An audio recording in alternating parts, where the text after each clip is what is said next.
이사야 61장은 일반적으로 바벨론 포로에서 예루살렘으로 귀환한 이후의 상황을 배경으로 합니다. 물론 바벨론 포로 딱 한 사건만 가지고 이사야 61장, 이사야 전체의 포로 생활을 규정할 수 없겠으나 설명의 용이함을 위하여서 일반적으로 바벨론 포로 생활을 그 배경으로 하고 있다고 이해하시면 될 것 같습니다. 포로 귀환이라는 감격적인 사건에도 불구하고 이스라엘 백성이 마주한 현실은 참담했습니다. 성전은 파괴된 채로 계속 있었고, 따라서 예루살렘은 황폐해져 있었으며, 또 동시에 경제적으로 극도로 어려웠고, 사회적으로 여러 가지 어려운 점들이 많았었습니다. 그렇지만 그럼에도 불구하고 이런 와중에 하나님께서 약속하신 그 영광의 회복은 더디는 것처럼 보였고, 백성들은 깊은 실망과 좌절감에 빠져 있었을 겁니다. 바로 이러한 절망 가운데서 주 여호와의 영이 내린 기름 부음 받은 자가 구원과 위로의 소식, 예언을 전합니다. 본문은 대략적으로 세 부분 정도로 나눌 수 있겠습니다. 1절부터 3절, 주 여호와의 영이 임한 기름 부음 받은 자의 구원과 위로의 메시지가 나오는 것이고, 4절부터 9절에는 1절부터 3절에 전해졌던 구원과 위로가 실제로 임하여 회복되는 이스라엘 백성의 모습을 다루고 있습니다. 더 나아가서 10절부터 11절에서는 이런 구원과 위로를 주신 그 여호와의 은혜에 대하여서 기름 부음 받은 자가 찬양하는 내용으로 나오고 있습니다. 또 오늘 본문은 이제 주 여호와의 영이 내게 내리셨으니 라는 말씀으로 시작을 합니다. 왜 주 여호와의 영이 내리셨겠습니까? 하나님께서 기름을 부어 일종의 선지자의 역할을 감당케 하시려고 주 여호와의 영을 내리셨습니다. 그러면 과연 여기서 이 사역을 감당할 내는 누구겠습니까? 여기서 언급되는 내는 이사야 선지자는 아니고, 이미 55장에서 이미 언급되었던 여호와의 종과 동일한 인물로 보입니다. 그 동일한 인물을 가리킵니다. 바로 하나님의 위대한 구원 사역을 전하고 이루실 메시아입니다. 미리 결론적으로 말씀을 드리면 이 인물은 예수 그리스도이십니다. 왜냐하면 누가복음 4장에서 예수님께서는 이 61장의 그 말씀이 자신을 통하여 성취되었다고 친히 말씀하셨기 때문입니다. 그리고 잘 아시는 대로 예수님께서는 오늘 본문에 기록된 구원과 위로의 메시지를 전하시고, 또 이 구원과 위로의 메시지가 담고 있는 그 사역을 온전히 수행하셨습니다. 자, 그러면 왜 하나님께서는 오늘 본문에 나오는 네라는 인물에게 기름을 부으셨겠습니까? 목적은 본문에서 바로 잘 나타나 있습니다. 바로 가난한 자에게 아름다운 소식을 전하시기 위해서입니다. 여기서 말하는 가난한 자는 아마도 약속의 땅, 그 가나안 땅에서 쫓겨나 이방 땅에서 포로 생활을 하는 이스라엘 백성을 가리키는 것으로 보입니다. 이들은 하나님께서 주신 약속의 땅을 잃어버리고 포로와 노예로 전락한 자들입니다. 동시에 이들은 하나님의 임재를 상징하는 성전을 잃어버린 자들입니다. 왜이겠습니까? 고집스러운 불순종과 우상숭배 때문에 하나님의 징벌을 받았기 때문입니다. 그래서 하나님은 자신이 임재하시는 성전을 이방 나라에게 넘겨주시고, 하나님은 그 성전에서 떠나셨습니다.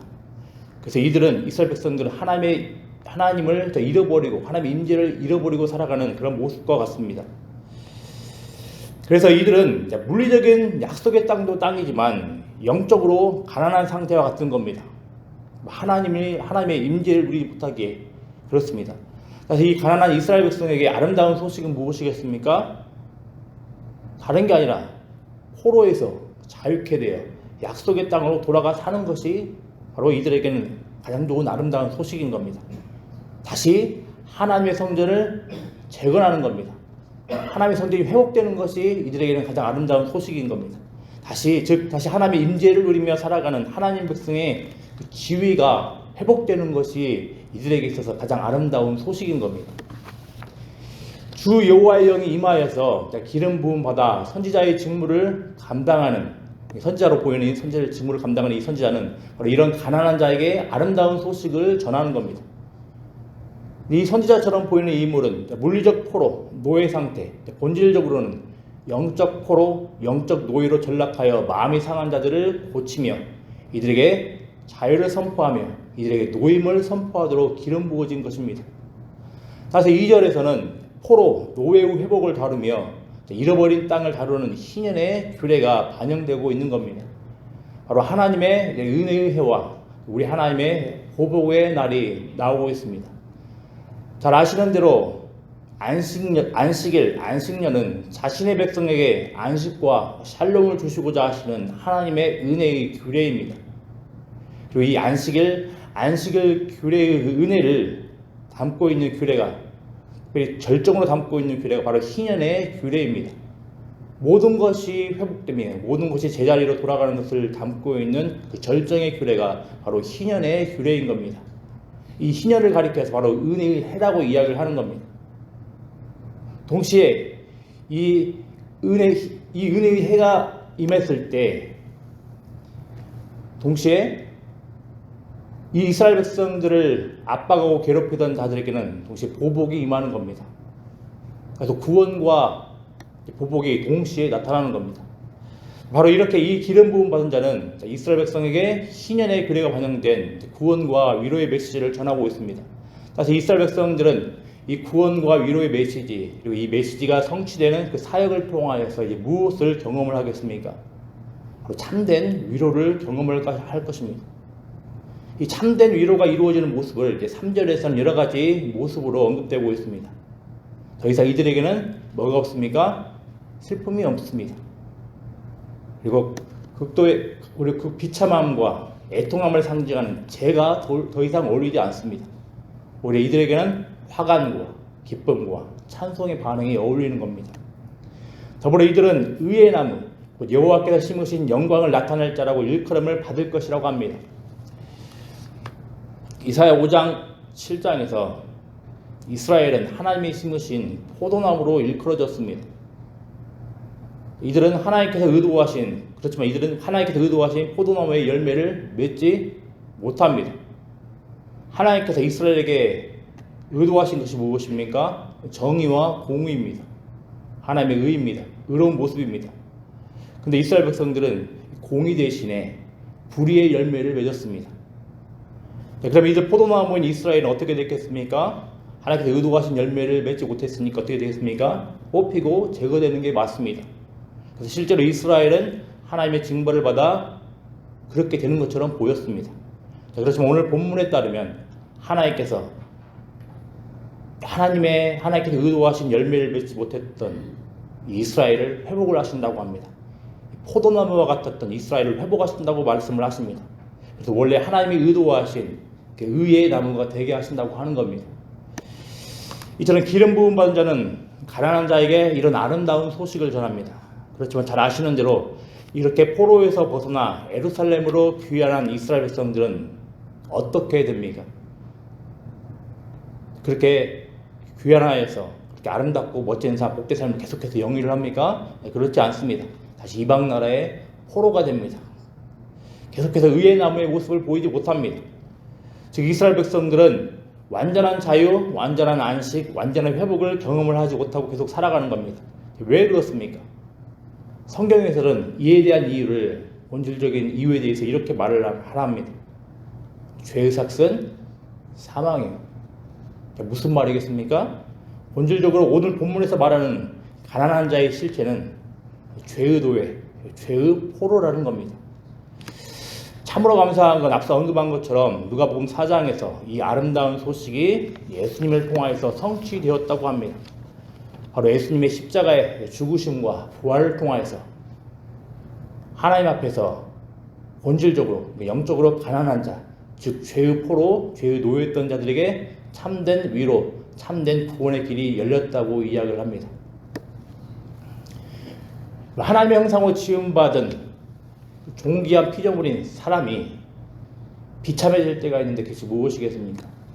많은 경우가 있겠지만 포로가 되는 것이며 노예가 되는 것입니다. 전쟁 포로, 또 경제적인 문제로 인하여서 누군가의 종이 되는 것들, 비참해지는 겁니다. 그렇지만 이런 것과는 비교할 수 없는 가장 비참한 현실을 가르쳐주는 게 있는데 그게 무엇이겠습니까? 하나님 앞에서 죄로 말미암아서 세상의 죄의 영적 포로, 영적 노예가 된 삶이 가장 비참한 것이라고 이야기를 합니다. 이거야말로 가장 비참한 삶이라고 이야기를 합니다. 이거야말로 하나님의 존귀한 형상이었던 사람들이 비참한 모습을 보이는 거라고 이야기를 합니다. 하지만 예수 그리스도를 믿는 자들에게는 어떤 은혜가 임합니까? 가장 비참한 죄의 노예, 죄의 포로로부터 벗어난 길이 열렸다고 이야기를 합니다. 즉 참다운 자유, 참다운 안식, 참다운 회복을 누리는 자들이 예수 그리스도 안에 있는 자들이라는 것을 이야기를 하고 있습니다. 자유를 잃어버리지 않고서는 자유의 소중함을 모르는 법입니다. 우리가 특별히 이 하나님의 그 구원의 은혜, 그 위로의 은혜를 가끔 망각해 버리고 살아갈 때가 많은데 이때 무엇을 바라봐야 되겠습니까? 우리가 하나님 앞에서 그 은혜를 잃어버리고 죄의 노예로, 죄의 포로로 살아가던 때를 기억하시길 바랍니다. 이것들을 직면할 때 하나님의 구원의 은혜가 얼마나 크고 놀라운지를 다시 한번 경험을 하게 될 것입니다. 이제 4절부터 9절 말씀을 보면 기름 부음 받은 자의 사역의 결과가 나오는데 이 결과는 공동체의, 이스라엘 공동체의 완전한 변화로 이어지게 됩니다. 즉 이스라엘 백성들이 예루살렘으로 귀환을 하여서 오랫동안 황폐했던 성읍이 다시 세워지고 재건됩니다. 무너졌던 곳이 다시 재건됩니다. 동시에 하나님께서 본래 이스라엘 백성에게 의도하셨던 제사장 나라의 모습을 회복을 하게 됩니다. 잘 아시겠지만 하나님께서 이스라엘 백성들과 언약을 맺으시고 출애굽기 19장 6절 말씀에서 이스라엘 백성을 향하여서 하나님께서는 제사장 나라라고 이야기를 하십니다. 근데 오늘 본문 6절 말씀에서는 이스라엘 백성의 이 제사장 나라의 사명이 다시 회복될 것을 말해주고 있습니다. 이스라엘 백성들은 하나님의 제사장 나라가 되어 일종의 제사장이 되어서 이방 나라들에게 하나님의 살아계심을 증거해주는 자들임에도 불구하고 죄로 인하여서 이 역할을 하지 못했습니다. 오히려 이들은 하나님의 영광을 가리는 모습을 계속해서 보였습니다. 그런데 오늘 본문에서는 이토록 망가져서 제사장의 사명을 하지 못했던 자들이 다시 여호와의 제사장, 하나님의 봉사자라 일컬음 받을 것이라고 이야기를 합니다. 그리고 이렇게 제사장 나라의 회복됨을 7절에서는 대의 보상, 못, 그리고 갑절로 표현을 하고 있는 겁니다. 그런데 중요한 것은 이런 일들이 어떻게 가능해진다는 겁니까? 바로 기름 부음 받은 자의 그 메시지처럼 하나님께서 자신의 백성들을 자유케 하실 것이기 때문인 겁니다. 더 나아가서는 8절 9절 말씀에 말하는 대로 정의를 사랑하시는 하나님께서 자신의 백성과 맺은 그 언약을 따라서 신실하시게 하나님의 그 의로우심을 계속 이루어가시며 증거를 하시기 때문입니다. 이스라엘 백성들 스스로 이런 제사장 나라가 회복되는 것이 아닙니다. 하나님께서 하나님의 백성 이스라엘과 언약을 맺으셨는데 이스라엘 백성들은 언약에 신실하지 못하고 계속해서 엇나가고 불순종의 모습을 가지만 하나님은 이스라엘 백성들과 맺었던 그 언약에 신실하셔서 비록 이스라엘 백성들이 하나님을 떠나 그릇된 길로 향하지만 하나님께서는 반드시 다시 자신의 백성들을 올바른 길로 돌이키실 것이기 때문인 겁니다. 이 언약의 신실함 때문에 이스라엘 백성들이 다시 제사장 나라, 하나님의 봉사자라 일컬음 받는다라는 겁니다. 더 나아가서 신약성경 베드로전서 2장 9절에서는 이렇게 자신의 백성을 진정한 참 제사장 예수 그리스도의 사역을 통하여서 여호와의 제사장으로 새롭게 세우셨다는 사실들을 증거하고 있습니다. 누가 하나님 앞에서 참된 제사장 나라, 하나님의 봉사자라고 이야기를 합니까? 바로 예수 그리스도를 영접하려고 살아가는 이 땅의 교회를 가리켜 이야기를 하는 겁니다. 이처럼 하나님은 하나님 없이 살던 자들을 도리어 하나님과 세상 사이를 중지하는 여호와의 제사장, 하나님의 봉사자로 세우셨습니다. 하나님 없이 살던 우리를 이 세상에 살아계신 하나님을 증거하도록 우리를 부르셨습니다. 우리는 우리 가운데서는 살아계신 하나님이 임재하시는 복된 은혜가 있는 자들인 것을 꼭 기억을 했으면 좋겠습니다. 이제 10절부터 11절에서는 이제 어떤 모습들이 나오겠습니까? 이 놀라운, 지금까지 펼쳐진 이 놀라운 구원과 회복 약속 앞에서 그러면 어떤 반응이 나오겠습니까? 기름 부음 받은 자가 찬송을 하고 있습니다. 같이 한번 10절 말씀을 읽어보겠습니다. 10절 말씀입니다. 내가 여호와로 말미암아 크게 기뻐하며 내 영혼이 나의 하나님으로 말미암아 즐거워하리니 이는 그가 구원의 옷을 내게 입히시며 공의의 겉옷을 내게 더하심이 신랑의 사모를 쓰며 신부가 자기 보석으로 단장한 같게 하셨습니다. 아멘. 찬송의 반응이 나오고 있습니다. 근데 누가 찬송을 하고 있습니까? 기름 부음 받은 자가 찬송을 하고 있습니다. 이스라엘 백성들이 찬송을 하고 있는 게 아니라 먼저 기름 부음 받은 자, 오늘 우리가 살펴본 바에 따르면 메시아 되신 예수 그리스도가 찬송을 하고 있습니다. 메시아 되신 예수 그리스도에게 있어서 정말로 기쁨이 무엇이겠습니까? 정말로 찬송의 노래가 나오는 기쁨이 무엇이겠습니까? 하나님의 그 구원을 따라서, 하나님의 그 위로하심을 따라서 주의 백성들이 구원받는 것, 죄의 포로에서, 죄의 노예에서 벗어나 자유케 된 것이 우리 예수 그리스도의 참다운 기쁨이기 때문에 기름 부음 받은 자 대신 예수 그리스도께서 이렇게 반응을 하고 있는 겁니다. 이번 하나님은 포로된 이스라엘 백성을 구원하시고 공의와 어울리지 않던 이스라엘 백성들에게 공의의 은혜를 주십니다. 마치 가장 기쁘고 복된 결혼식 날에 한껏 아름답게 꾸민 신랑과 신부처럼 말입니다. 또 척박하고 메마른 땅에 씨를 심어 결국 싹을 내고 꽃을 피워내듯 포로했던 이스라엘 백성들을 세상 앞에서 존귀한 모습으로 드러낼 것입니다. 마찬가지로 이 구원의 은혜가 누구에게 임하였습니까? 하나님 없이 하나님과 반대의 길로 가며 죄의 노예 포로로 살던 우리 자신들에게 임하였습니다. 그렇다면 우리의 마땅한 반응이 무엇이겠습니까? 찬송입니다. 예수 그리스도를 믿는 자, 그 예수 그리스도를 영접한 자에게 있어서 당연한 반응은 찬송입니다. 이것은 당연한 것이고 자연스러운 겁니다. 자유를 잃어버리고 말씀드린 대로 어떤 전쟁의 포로, 어떤 경제적인 문제로 인하여서 어떤 종이 되어 살아가는 자에게, 이렇게 비참하게 살아가는 자에게 자유케 되었을 때의 반응은 무엇이겠습니까? 다른 게 아닙니다. 기쁨의 노래입니다. 따라서 그렇다면 우리도 하나님의 놀라운 구원과 위로를 따라서 진정한 제사장 대신 예수 그리스도의 사역을 통하여서 우리가 구원의 은혜, 자유의 은혜, 참된 안식의 은혜, 회복의 은혜를 누렸다면 우리에게 기대되는, 그리고 우리에게 자연스럽게 나오는 반응은 무엇이겠습니까? 찬송입니다. 찬양입니다. 이 찬송과 찬양이 우리의 전 인생의 삶 가운데 계속해서 가득해서 나오기를 간절히 기도합니다. 기도하겠습니다. 아버지 하나님 감사합니다. 이 죄의 노예, 죄의 포로에 살던 우리들을 이해할 수 없는 놀라운 구속의 방식으로 우리를 구원하여 주시고 참된 자유와 안식과 회복의 은혜로 함께 하심에 참으로 감사를 드립니다. 하나님, 우리가 이 세상을 살아가면서 하나님의 은혜를 망각을 하며 세상의 일로 향할 때가 가끔 있사온데, 하나님 그럴 때마다 우리가 반드시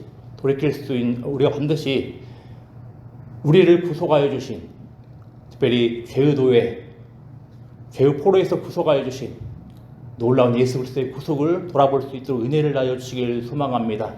그리고 죄의 구속 이전에 우리가 어떤 상태에 있었는지를, 그 비참한 상태에 있었는지를 돌아볼 수 있도록 은혜를 하여 주시길 소망합니다. 그래서 우리에게 주어진 은혜가 얼마나 크고 놀라운지를 우리의 삶 가운데에서 늘 입술로, 삶으로 증거할 수 있는 복된 은혜가 있을 수 있도록 하나님 도와주시길 소망합니다. 아버지 하나님, 오늘부터 주일까지 이 여름 성경학교가 시작됩니다. 하나님 간절히 원하고 바라옵나이다.